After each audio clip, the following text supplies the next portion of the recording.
ఒక కోతుందట. అది దాని పిల్లల తానికి పోయి ఇయాల్టి సంధి చెట్ల మీద దుంకుడు బంద్ పెట్టాలని చెప్పిందట. కొమ్మలు పట్టుకొని యాలాడు శంగ దుంకుడు బంద్ చేయాలని చెప్పిందట. దీంతో వాడికి మస్తు కోపం వచ్చిందట.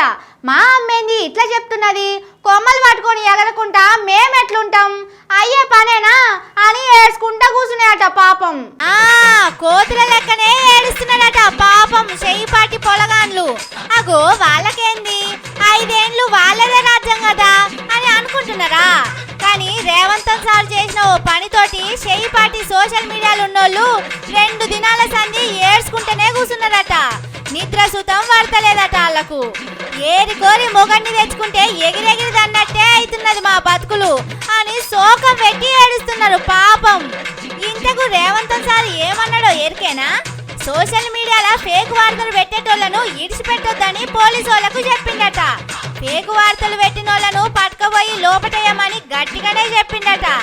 ఇది తెలిసిన కాంచెల్లి చెయ్యిపాటి పొలగాన్లు ఒక ఏడ్చుడు కాదు పోండ్రి, మాకొచ్చిందే అదొక్కటి. మొన్న ఎలక్షన్లో మేము ఫేకులు చేయకుంటే పార్టీ ఎట్లా గెలిచేది? 10 ఏండ్ల సంది ఫేకులు చేసి ఉన్నాం.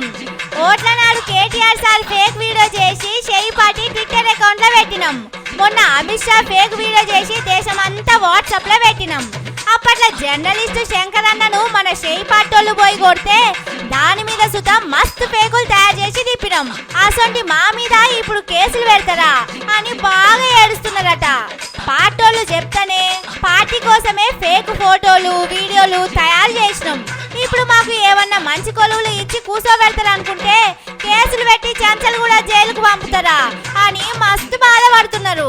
కానీ రేవంత్ సారు ఇది పద్ధతి కాదు. వాళ్ళతోని ఇన్నేళ్లు ఊడిగం చేయించుకొని తిండి తిప్పలు లేకుండా రాత్రి నిద్ర లేకుండా ఫేకు తయారు చేయించి ఇప్పుడు వాళ్ళ మీదనే కేసులు పెడతానన్నాడు మంచిది కాదు సారు.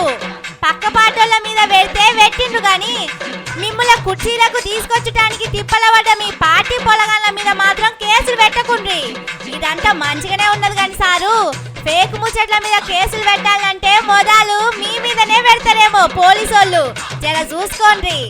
6 గ్యారంటీలని, డిసెంబర్ 9 నాడు లోన్ల మాఫీ అని, ఎకరానికి 15,000 రైతు బంధు అని ఎన్ని ఫేక్ ముచ్చట్లు చెప్పిండ్రు మీరు? ఇంత మంది మిమ్మల్ని వేసుకోబోగాల పోలీసోళ్ళు. జర పైలం సారు.